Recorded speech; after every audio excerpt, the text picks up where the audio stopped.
You're listening to No Plot, Only Lore, a podcast about games and the tables we play them at. Your DMs tonight and every night are Josh and Kris. You can find us on all podcast platforms or check us out at noplotonlylore.com. If you like what you hear today, please rate and review the show and share it with everyone you've ever met. Welcome back to No Plot, Only Lore, this week brought to you by the wonderful inn Hook, Line, and Sinker in the frosty town of Caer Konig. Located in the Icewind Dale, Hook, Line, and Sinker is a popular local haunt for adventurers and mountain climbers looking to explore the edges of the nearby Kelvin's Cairn Mountain. That's the Hook, Line, and Sinker, specializing in dwarven ale, as we all know, the best ale. Christopher, do you have an ale preference?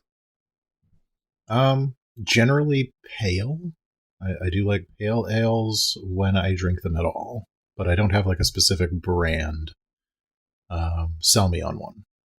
I'll sell you on the only ale that I drank with any regularity, which was the White Elephant India Pale Ale from Earl's Restaurant. Nice. Yeah, local chain so Earl's. Like, what? Oh, I was wondering if you meant like Earl's Restaurant as in like the chain of restaurants called Earl's, or the restaurant that is owned by that mutual friend of ours, Earl. Oh, no. Earl no longer has a restaurant. Oh, no. No, I think it's mostly by choice. Okay. So the one that was his, definitely he just stopped wanting to fight with the investment group ownership over prioritizing the bar over the restaurant ever for anything. Right. That's where the money is. Well, that is where the money is, and also where they were having more fun, because I guess they just weren't super stoked on getting, like... Okay, I'm putting this out there that it's not, like, a real thing that happened, but, like, just getting lectured about the history of the Spice Road versus, like, just having tacos at their bar. Okay. Yeah, that's fair. Earl has been trying for a while to do what I will call food education as a byproduct of, like, whatever he happens to be, showing off. So, like, now he's doing these, I want to call them, like, dinner series called Rice and Mysticism, where he teaches you about, like, Filipino history while making you food. Neat. So good for him. Yeah, it's like a pop-up kind of thing that just happens in different places. And he had like a pop-up sandwich shop at like a farmer's market or something. I don't know how consistently that's running anymore, but it was decent. So yeah, I don't think he's got anything like physically permanently nailed down, but he's like doing his own thing on a regular basis. So that's good. No, I meant Earl's, the shitty fast casual place. Yeah, that's always been my concept for, like, if I do decide to start a food anything. Yeah. Just like po' boy food truck. There's like Cajun food on a toasty bun from a truck. I don't know if I can handle like actually running a restaurant. Yeah, but then po' boys will put you in direct competition with Daddy-O, and that place is fucking fire. So okay, so I don't live in Edmonton, and the Cajun food market here. I mail them to the island. Oh, okay. Yeah, the Cajun food market here is abysmal. We don't have a Cajun food place that I know of. Doesn't the island just have, like, the whitest of white people kind of all the time? They're trying really, really hard to be the UK here. And it's working. Ah, I see. Yeah. And you mean that as an insult, right? I am on record, and my British friends all know that I really despise British cooking, if you want to call anything the Brits make cooking.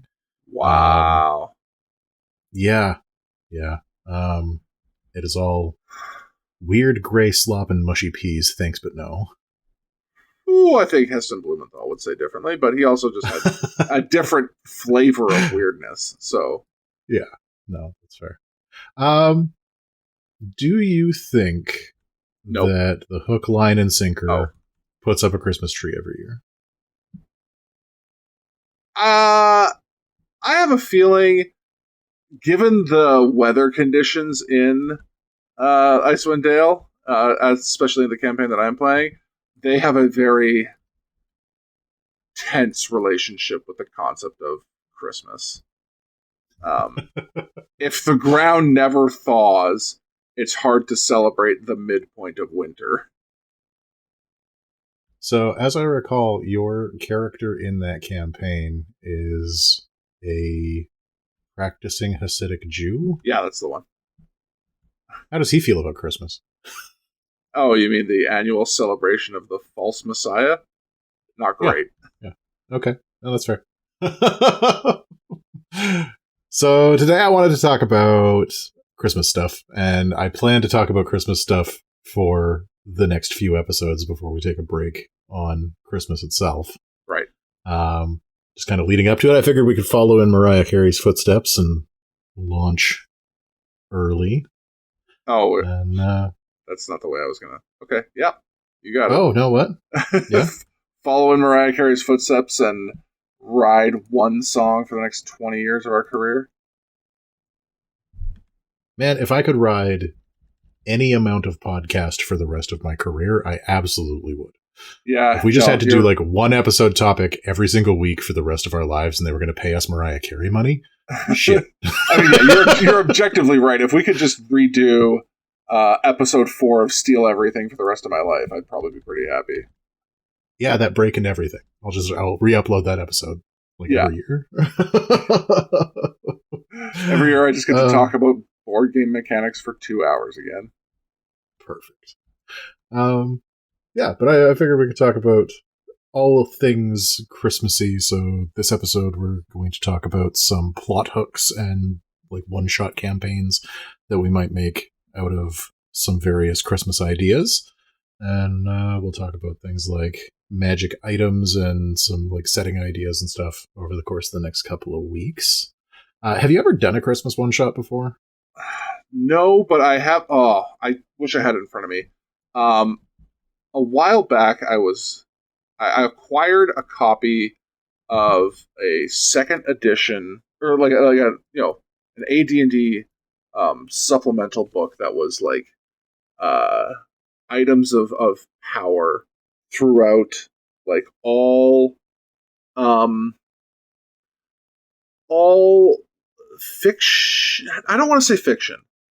All mythological literature, if that makes sense, because it had everything from Santa's bag to the literal slingshot that David used to slay Goliath, and the Ark of the Covenant, and then Merlin's wand, stuff like this. And I really wanted to use their version of Santa stuff, but I have never. Everyone that I play with, we're adults and we have holiday responsibilities, and so we just get stuck in family stuff for 2 weeks continuously. Right. I have played in a couple of Christmas one-shots. Okay. Unfortunately, none of them ever are perfectly self-contained, and so I've never actually finished one. Okay, yeah. They have a tendency to go off the rails real bad because it's Christmas time and everybody's drinking the special eggnog. Oh, yeah. But yeah, I had one where the goal was just to kill Santa. The entire plot of the game was somebody has hired to a team murder of assassins Saint Nicholas. Okay. To go to the North Pole and kill Santa. I think it was the Easter Bunny.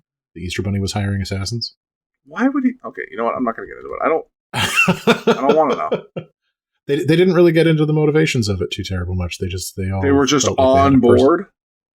Yeah, the characters, the players put together characters that had a personal vendetta against the old fat man, and we went at it. It was pretty good. Yeah, I feel like I could probably. So here's the thing. One thing I want in my life is more friend-based holiday interactions in general. I want to. I'm at a point in my life where I can't, but eventually I want to be the central host of some sort of Friendsgiving and a friend Christmas, and just hang around with the people who are like my found family, more. Mm-hmm. And that seems like a great excuse for everyone to come together. But also you need to plan about half of an actual one shot because things are going to get wildly off the rails right away.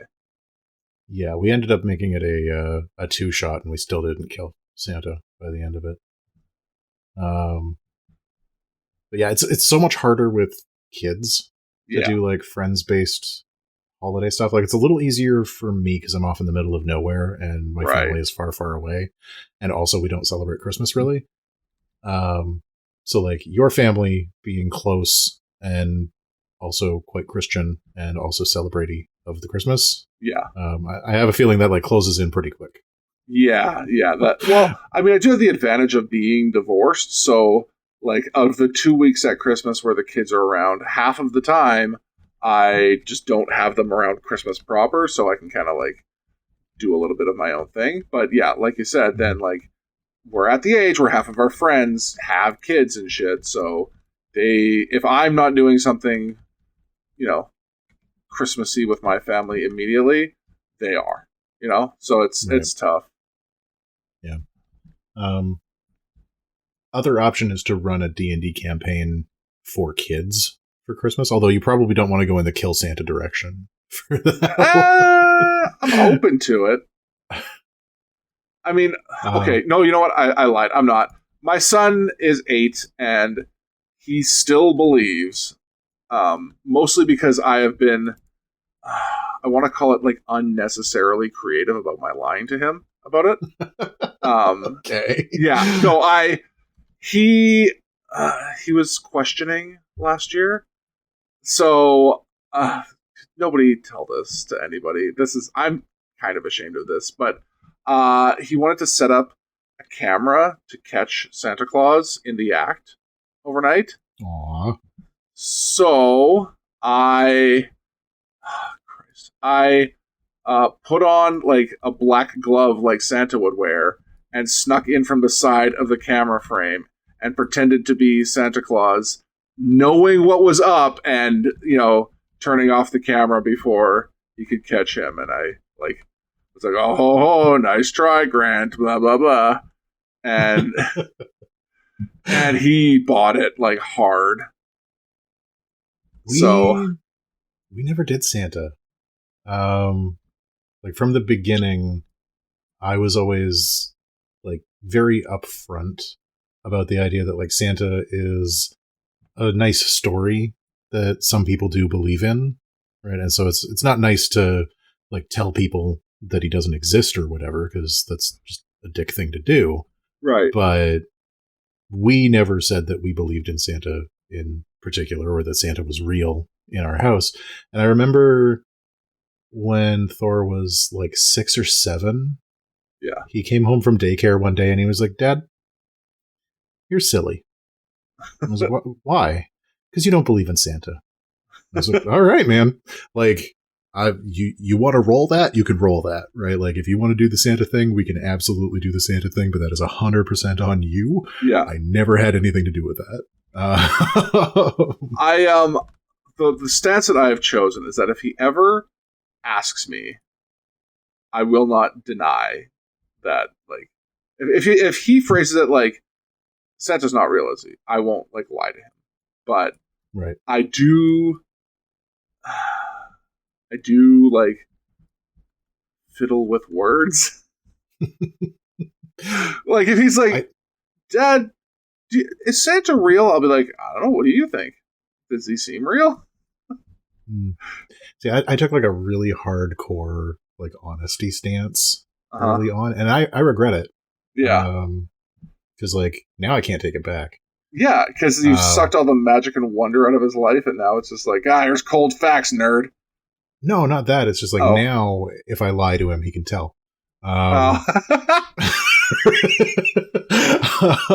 I decided that if I decided I wanted to start that shit now, out the fucking window. Yeah.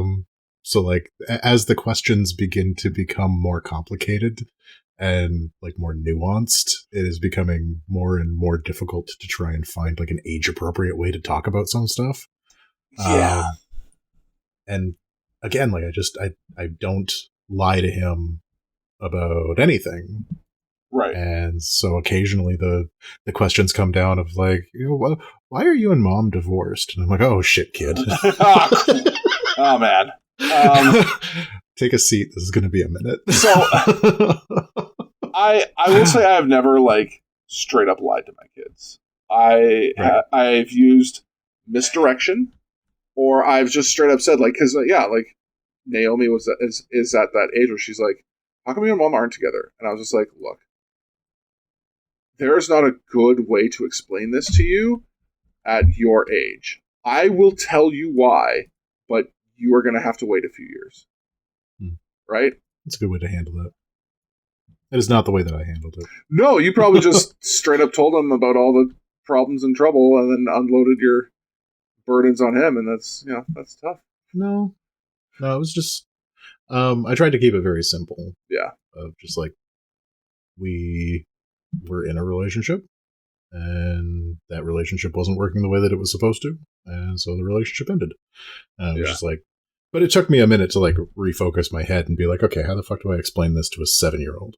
Well, and that's the thing, like the explanation for why ours fell apart is going to be a little more complex than that, unfortunately. So I can understand why you were just like, all right, I'll just like repackage it. But I definitely need to be like, hey, I can't repackage this in a way that like makes sense to an 11-year-old. Or won't like hurt her feelings. Because I genuinely like, and this is like maybe a little too much for the pod, but whatever. I genuinely think if she knew why our relationship ended, it would affect her relationship with her mom, and I don't want that to happen yet. Ooh. Yeah. But for the record, I lucked out hard Yeah. on my ex. Like, she is lovely. I hear horror stories from a lot of my friends, like about like, I didn't want to name names, but I do hear a lot of horror stories about the ways that exes treat them. Yeah. And every single time I'm just like, I am so lucky that the person that I married and am in the process of divorcing is so fucking chill. Yeah. So, like, don't always get along. We don't always like each other, but she is a blessing. So. Yeah. Yeah, that's fair. And I'm not here saying that, like, I'm not going to try and sit here and be like, oh, she's such a horrible person, whatever. But, like, it has not been the easiest thing. So I'm trying to, like, shield my kids from that as much as I can. That's fair. So Santa. So Santa is part of that, because Santa is part of that. Christmas was, for a while, Christmas was one of the times that I got like the most time with my kids. So I always wanted to keep it as like wondrous and fun as possible, if that makes sense. Yeah, for sure. Yeah. So Santa. Do you have do you have a favorite like Christmas story that you would adapt to be a role-playing game scenario? Yeah. Now that I think about it, but it's not like fun. Oh no. What is it? Maybe when Herod was like cleansing the town of young male children because he had heard about the birth of Jesus. Oh God. Okay, so would your players be like the baby murderers? Is that the direction? No. No. They would be either some parents trying to like get out of town and sneak their kid out of town, or they'd be the three wise men showing up and being like, why does this town not have any babies under 3 years old? All right, well, that's super fucking dark. You asked me. This is not my fault. No, I did. Yeah, no, I'm okay. So we've got But let's roll with the parents Okay. thing. So we have a set of parents and or like a family, like a small family. Yeah. I always really like the family character dynamic, right? Like where you have all of your characters are related to one another in some way. Yeah. Right. Like I always try to kind of fit them into like Addams Family tropes. Right. If you've got like the weird uncle and like the cousin and Right. like the twins or whatever. But yeah, so you've got your family of 5 or whatever, and they are leaving town. 1, how do you keep it Christmassy? And 2, what kind of like things are you throwing in their ways? Like, is it just going to be like people who are doing baby murder are going to randomly show up occasionally? Which, like, as bad guys go, baby murderers are really easy to villainize. It's one of the easiest. You want to set somebody up as like the ultimate villain. Have him kill 1 or not even 2, just one baby. One baby. Okay, so I've been watching a lot of shitty anime lately. It's all shitty, but and one of the tropes that I'm noticing in like particularly bad anime is that if you want to make somebody the worst kind of villain, you indicate that they are going to do a sexual assault. Oh, okay. Yeah, that's works for me. I believe them. That guy sucks. Right. And there are anime that I have been watching where they lean on that really heavily, and like every third person you meet is a rapist. And it is really deeply uncomfortable. And so I'm feeling that like we want to get away from the every third person you meet is a baby murderer. Right. I think. Okay, let me think. So there's the people like who a are gnoll like, or a goblin or something. Yeah. Okay, you could angels can play a role, so they'll be something that you encounter for realsies. I'm trying to think of like Christmas story type elements, because in my head this is sort of more from like just a random family trying to escape Bethlehem, but like it's straight up like Mary and Joseph trying to smuggle Jesus down to Egypt. Right. And so, like, Herod was like a mid-level bureaucrat for the Romans, so there's maybe his inner circle of like Jewish cronies, but then there's also just like the straight up normal Roman guards who kind of care, kind of don't care. They're just kind of like there to keep the peace. So you treat it more as like a stealth thing, or yeah, combat be involved? Like, no, is Joseph going to stab a motherfucker? No, this is, to my mind, and I don't do these very often, but this would be like almost 100% stealth adventure. Like, how can you outwit? Because like there's no account of Joseph being, like Kung Fu Jesus Dad. Like he's not. That's not the kind of guy he is. So yeah, you're gonna have to like outwit. And maybe once in a while there's some divine intervention, but you're going to have to like sneak through and maybe bribe and fast talk or whatever. Like a lot, it's going to be a lot more role-playing heavy adventure, which I think will be even funnier the drunker you get. For the record, I think Kung Fu Jesus Dad would make a fantastic anime. I would watch the shit out of that. Yeah, if there's one thing I'm good at, it's just fire names for things that don't exist right away. All right, so the first one that I came up with that was like not just the standard. Like the standard campaign, I think, is just like Santa's missing. Yeah. Everybody go find Santa or like replace him for the day. Isn't that movie coming out like right now that is just like The Rock and someone else need to go find Santa? Yeah, and like last year it was Anna Kendrick as like Santa's daughter or something, doing exactly the same thing. Sorry, every year Santa goes missing. Wow. That is, I hadn't even heard of that one. Yeah, she was trying to find her brother or something because like her dad was retiring and he was supposed to be Santa, but he wouldn't do it, so she had to step in or some shit. I haven't actually seen the movie. I am just making up the plot as I go. And I try not to miss Anna Kendrick movies, so. Yeah. No, she did a Christmas movie, and I have no idea how good it was. Okay, no, there's a redeeming idea about this Red One movie. J.K. Simmons is Santa Claus. So I feel like he brings a very different energy to St. Nick than anyone else would. Yeah, like for a while, Tim Allen was like peak Santa, and then he went crazy. went. Or like he was already crazy and we just didn't notice. Yeah, we masked it under like Republican presidents. And cocaine. Yeah. Anyway, Anyways. my first idea that was not just like go find Santa was kind of like the opposite direction of that, where it's like we have a star showing up in the sky, and like the weird old man of the village is like, yep, that's going to be a savior, all right. And then tasks your team with one, finding a gift that is good enough to give to a savior, and then also doing an escort quest to get the weird old man to the stable where some teenager is having a baby. Okay. Just leave all of the like the Christian tropes, leave them in there, but don't like make them big, I guess. It's just like, yeah, there's some weird old guy who thinks that this baby is going to be like the son of Lathandar or something. Yeah, there you go. We gotta go find like a weird amount of incense to bring to a baby, because if there's one thing a baby needs, it's incense.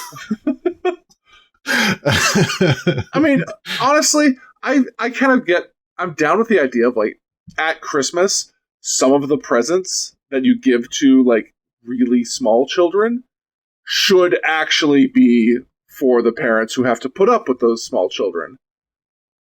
Oh yeah, no, if you have to live in like, if you have to live in a Middle Eastern summer with a baby and a bin full of diapers, incense is going to be a good gift. Yeah. But I just always found it kind of funny that like they show up with gold, frankincense, and myrrh. Yeah. For a babe. Just tiny wee baby. Have these like weird esoteric adult gifts. Gold, I get it. Kids are expensive. Yeah. Like just that's the equivalent really of giving cash at Christmas. That's fine. That kind of like recontextualizes that wise man for me now, where he's just like old Jewish grandpa who like unrolls a wad of 20s and is like, all right, what do you want for Christmas, kid? Yeah, exactly. the frankincense is like, yeah, you know what? You're in a barn, kids are smelly, like cool, whatever. The myrrh is a tough one to justify. I don't actually know what myrrh is. Oh, so it's like I'm gonna look it up. I'm gonna click and clack. So it's a resin right now. It's a resin that has like possible like antibacterial and what would you call it, pain management properties. But I know it often gets made into like essential oils. And a fragrant yellow sap-like resin that comes out of cuts in the bark of certain camophora trees. All right. Yeah. But also, like at the time that that story was like written down, that it was more expensive than gold. Right. It contains chemicals that may reduce pain and kill bacteria. There you go. That's neat. Myrrh for your baby's gums? Would that just be like teething? Oh, is myrrh on it? Wait, it's sap-like, right? Yeah. This is just an amber teething necklace, but pre. That's all this is. Solving Christmas. But yeah, like I like the idea of like having to do like a shopping thing first and like go and find like a good enough gift. And also because the old man is weird, like if you bring back normal stuff for babies, it's like, no, it won't do. Yeah. Yeah, you got to find progressively more unhinged items. Yeah. And then do like an escort quest through the desert and fight some monsters on your way to go to a stable where a teenager is having a baby. Yeah, okay, that makes sense. And like with the full understanding that like the only thing telling you that a teenager is having a baby is a star in the sky, and you're like, I don't really get it. we're gonna go. Like the guy's paying us to go. Yeah. But at the same time, like we're not saying no, but it still feels weird. It is a strange connection to make, sir. Star Eagles, baby. Perfect. All right, what about the Krampus? I am not up on my Krampus lore. The only connection, the only knowledge I had of Krampus was as a weird counterpoint to Santa Claus in horror movies, and I don't really do horror movies in general. So I was just like, that's horror BS. I'm not dealing with that ever. Okay, because the actual myth around Krampus, my understanding of it, I could be completely off base, is that Krampus is a Christmas spirit elf thing from Scandinavia. Yeah, I know that much. Who puts naughty children in his sack to squish them to death and eat them. So he's just the counterpoint to Santa. If you're good, Santa will bring you a present. If you're bad, Krampus will turn you into food. Yeah. Specifically by squishing you in his weird sack. Cool. Which, given that it's a murder sack, I can only imagine smells terrible. Yeah, it can't smell good. Unless he's, really careful about washing it between child murders.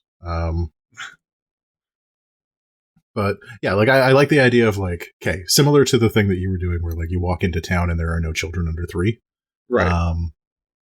Walking into town and, somebody is stealing all the children. Yeah, I want to say it shares similarity to a Pied Piper type thing, but well, no, exactly, and you sell it like a Pied Piper type thing. Yeah, right. It's children have been going missing. Right, the parents are really worried. There hasn't been any bodies found, so we think that the kids are still alive. We need to hire some adventurers to go find them, and then you need to go and unsteal the children. Unsteal, is that the word we're going with? Steal back. Rescue? Sure. Liberate? Recover? No. Yeah. We went the 1984 route of there's too many words, we'll just modify the single word. And steal is the word that we landed on. I think the thing that I find funniest about that is that unsteal the children is written in our notes, and it does not have a red underline. Right, okay. Well, unsteal is a word. According to Google Docs, unsteal is a word. Fine. I don't like it, but I mean that one could go in a few directions. You could have it so that Krampus is collecting the children to make a bigger meal. Right. He's going to squish children with other children. Or you could just show up to some horrifying troll lair where a troll with a sack has been eating kids. Yeah, I guess that's true.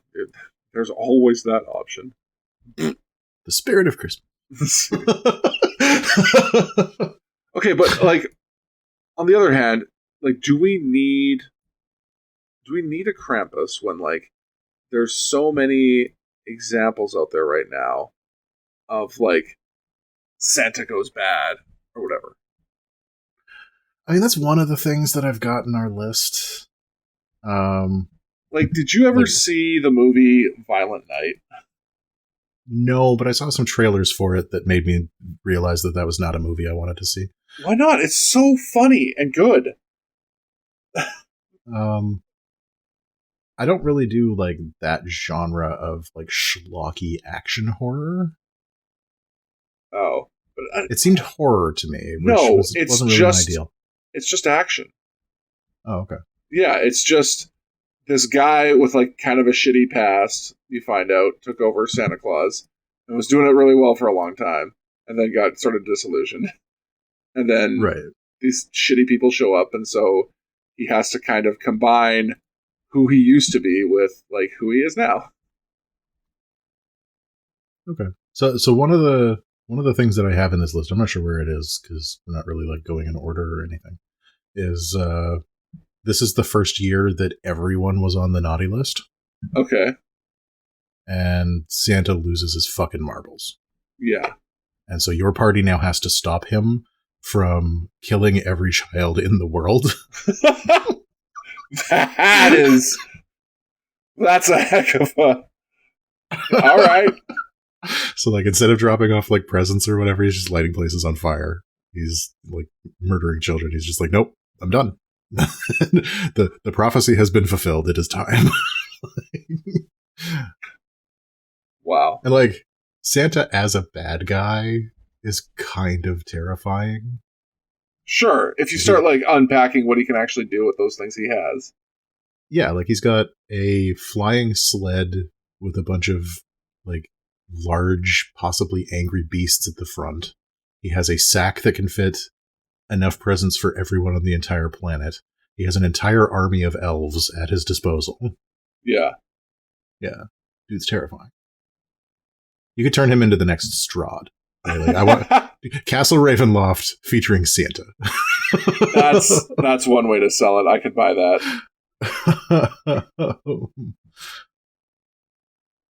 Yeah. No, I think that one, like, if we're doing a one shot, I think that one's got some legs because, like, you really have to stop him before he starts.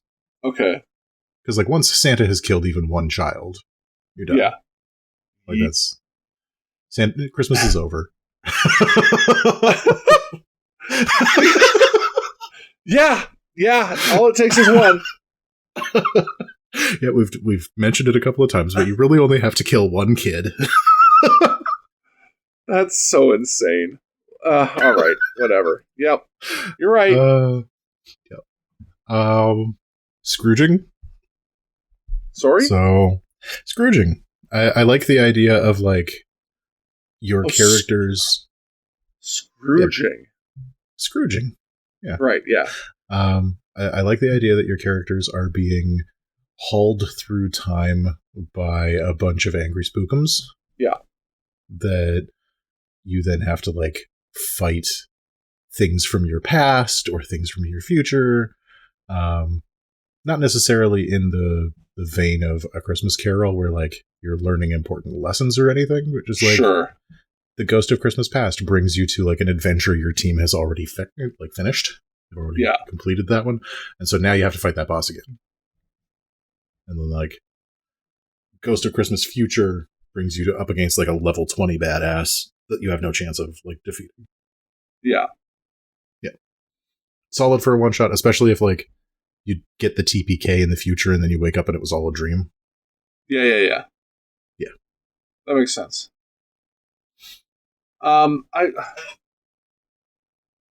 do kind of wish like to stick with like the moral lessons of Scrooging, but it's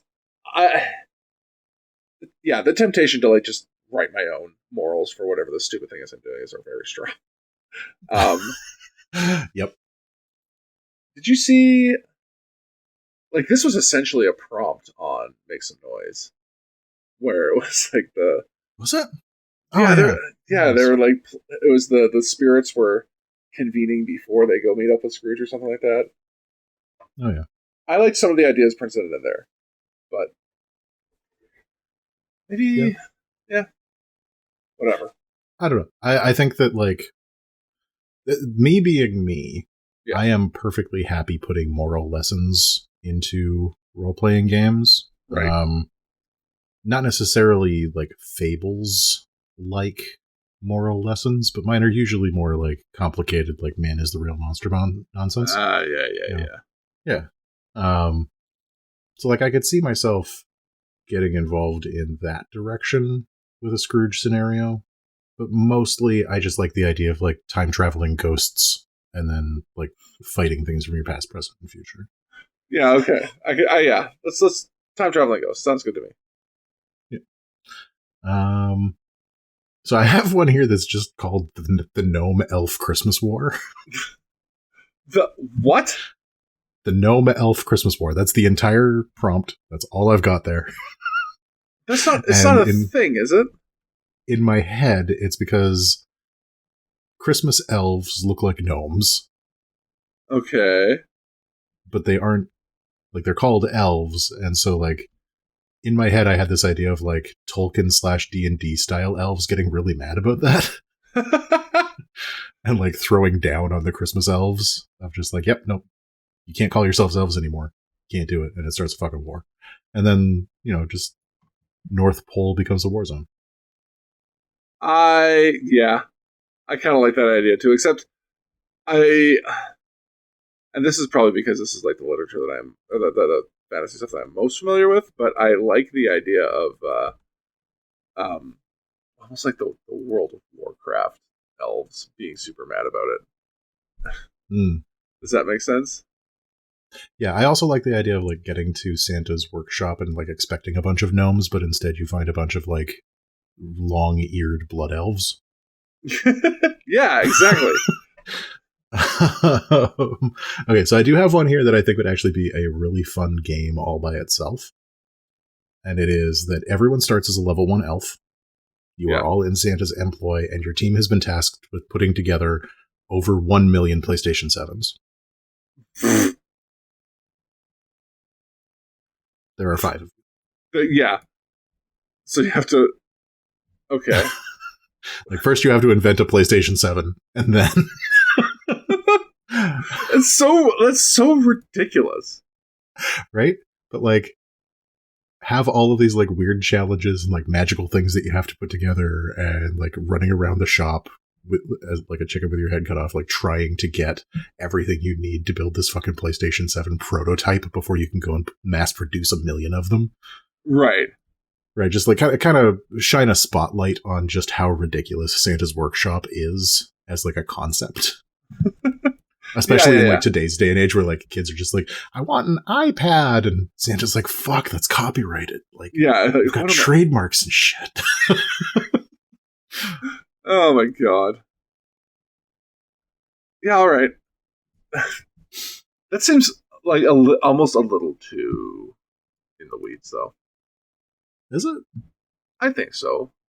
Like, I don't know. If you get to the PlayStation side of it. Yeah, I just think that, like, doing a impossible task in a Christmas setting seems like fun. Sure, okay. Right, like, you get all of, like, the gingerbread houses and the candy canes and, like, the set dressing and stuff.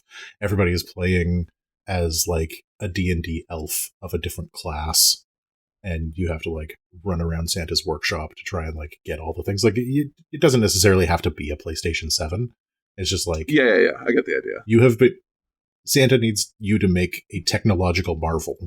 Right. And you have a wooden hammer and some pegs. Okay, I just had an idea. Oh no. Yeah. This is one of those oh no ideas. What if, and this is going to take a shitload of work, so please don't anybody do this, but were you to make your, like, 3D dungeon / setting out of gingerbread, and then have some sort of, like, so I had 2 ideas. One would be you are now, like the North Pole is under siege, and so I have various devices around here that I could use to fling dice or other things at a gingerbread house and slowly break it down while you're trying to, like, shore it up, or I don't know, you've got some sort of clock on activating the device that saves whatever, who cares? Or you can make all of your walls and rooms in the dungeon out of gingerbread, and then as the party progresses, they can eat their spoils. Okay, I was actually, like, just thinking that you could one-up that by making all of the bad guys edible as well. Oh, yeah, 100%. Right, so, like, you kill one of the, like, goblins that's attacking the North Pole, and you just eat him. Yeah. You could make, like, a little gummy goblin. Or gingerbread goblins. So much work. It's so much work to put this together. This is the most extra version that you could do of this, but, like, think of how memorable that would be. This is the year we fought, like, the big bad is a giant, and it's a gingerbread giant. Okay, so my head just took that into, like, somebody cheaped out direction of, like, this is the year that we fought 100 Haribo sugar-free gummy bears. It can't be sugar-free. That's already going to be rough enough.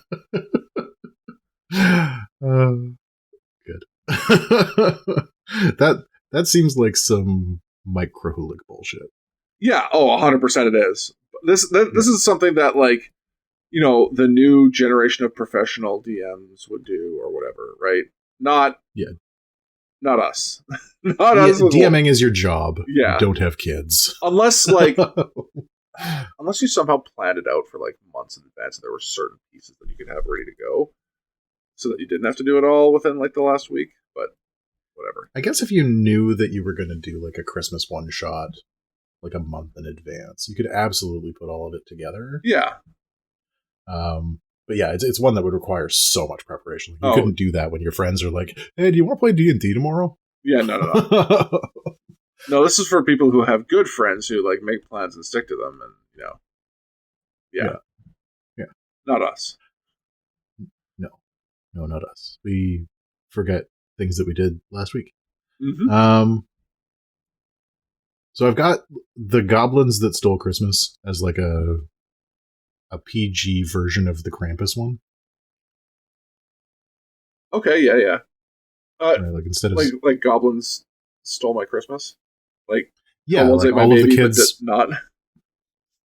Well, no, like all of the kids wake up and instead of like Christmas presents, they've got like a bunch of dog guts and horse heads under the tree. Okay, yeah. And so the town hires adventurers to go find the goblins that stole all the presents. I just had an idea again. Oh no! I don't know why suddenly your description made me think of this. The party is reenacting Home Alone from the perspective of the Wet Bandits, except this time the Wet Bandits are the good guys. Maybe, I don't know. No, if you make the Wet Bandits the goblins who stole all the Christmas presents. But that's not how the layout of the house works. I don't know. I mean, they could just have like a house. True. Just like, there's nothing saying that a goblin can't pay a mortgage. That's true, but like I want them to lay it out exactly like the McAllister house. Okay, yeah, with like all of the same available tools. So like you got paint cans swinging and like tacks or marbles or whatever. Yeah, downstairs. Yeah, broken Christmas decorations beneath the window. I do love the idea of like some tricksy trap setting goblins. Yeah.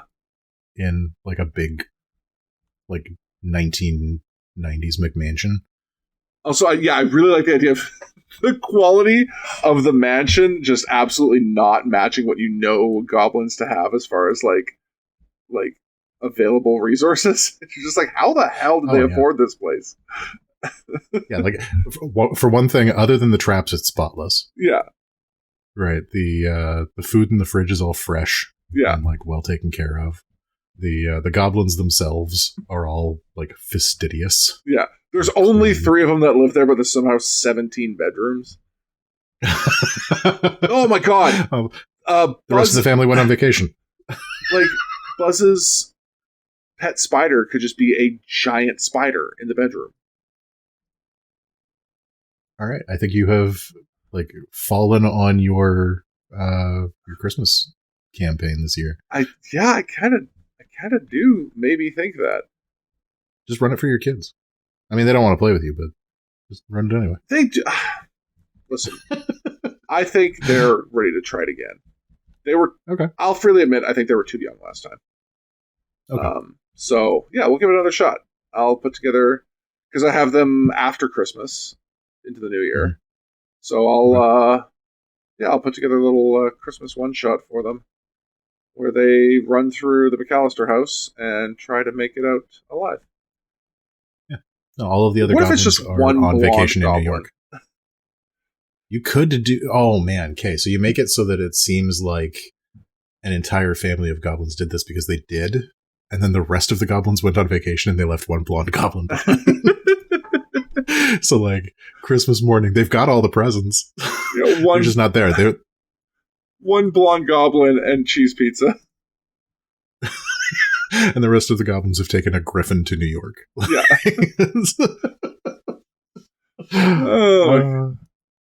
And you would have to do like when they bust into the bathroom and find him, you'd have to do like the hand slap scream. Oh yeah. Yeah. I could probably do that. I don't think my kids actually know what Home Alone... Well, they might know what Home Alone is, but I don't think they know it well enough for me to have to, like, disguise it. I think the reveal of the hand slap would probably be pretty good. Okay, so you have them the week after Christmas. Yeah. On the week before Christmas, show them Home Alone. Oh, yeah, good call.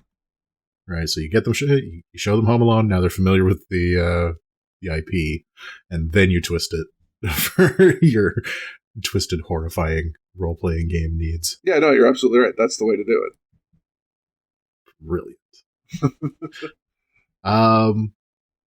Okay, one of my favorites on here was we have to rescue St. Nicholas of Myra from the ice gnomes that have trapped him in immortality and are forcing him to deliver their evil little gifts to children all over the world. What? So, evil ice gnomes have captured St. Nicholas of Myra. Right. Who is the inspiration for Santa Claus, and are keeping him captive at the North Pole and forcing him to deliver evil little gifts to children all over the world every year. I just don't understand the sentence, trapped him in immortality. But I guess maybe. Yeah, so no, like he can't die. He's not allowed to die. Okay. He wants to. He's very old. Yeah. Yeah, that makes sense. This is a little bit based on, like, actually 100% based on, like, a Neil Gaiman 100-word story. Oh. From, like, 1,000 years ago. I thought we weren't talking about him anymore. Yeah. And then sometimes he does stuff that's good. Yeah, all the time. That's the problem. He does it all the time. Yeah. But yeah, like, it starts with Nicholas was old. Okay. And it's just talking about, like, how fucking tired he is as the, like, gnomes are pushing him into his sled. And I just like the idea of, like, they've actually taken Nicholas of Myra and are forcing him to do Christmas. Yeah. All right, dope. All right. Any others that you would do? Any other, like, big... Let me think. Swings? Part of me wants to just remake the claymation Rudolph the Red-Nosed Reindeer, but as a D&D adventure. Oh man, I put that one on here. I called it Freaky Deer in the Fog. So okay. Christmas Eve is... I'm going to read this out because I actually kind of like the way I wrote this. Christmas Eve is foggy as shit and Santa can't see Blitzen's ass in front of him. We need you to find a critter that can fly, fits a reindeer harness, won't eat the reindeer, and glows like fuck. But not Rudolph. That guy's the worst. Okay. But how will I then be Burl Ives? I don't understand that reference. Have you not seen, like, the animated? I have seen it many, many times and remember none of it. Okay. Other than, like, the freaky deer face and, like, I can't remember if the snowman is part of it or part of the other weird claymation. That's that one. It's in that one. Oh, what do you mean? No. I bounced off that so hard. The whole thing freaked me out. Really? Yeah. Burl Ives as Sam the Snowman? Yukon Cornelius? Even as an animator, right? Like somebody who has gone to school for animation and knows how claymation works, it still freaks me out. I can't fucking watch it. Oh, that sucks because there's so many, like Hermie, the elf that just wants to be a dentist. So good. See, nothing about that sentence makes me want to watch it. No, like he's got this, there's a whole like through line of like these things that don't fit in, like Rudolph or Hermie or Yukon. They're just kind of misfits. They go to the island of misfit toys. And yeah, like the whole lesson of the entire thing is like, just because you don't fit within the mold of what everyone else is doing doesn't mean you don't have value. Yeah, I think the thing with my prompt not going for Rudolph is I feel like Rudolph is too easy. Right? Like if you say you need something that like glows like fuck and fits all of these reindeer tropes, everybody's just going to look for a Rudolph. Right. But can't be Rudolph. That's Rudolph fine. sucks. You can just add these other characters from that beloved, animated program that I think would be great. Okay, so you take all of those beloved characters that I don't remember, and you put them in the thing, and then you just make Rudolph a giant dick. Yeah. Just he's a fuck. Nobody likes that guy. And then as the DM, you get to play King Moonracer. King Moonracer, the Chimera King of the Island of Misfit Toys.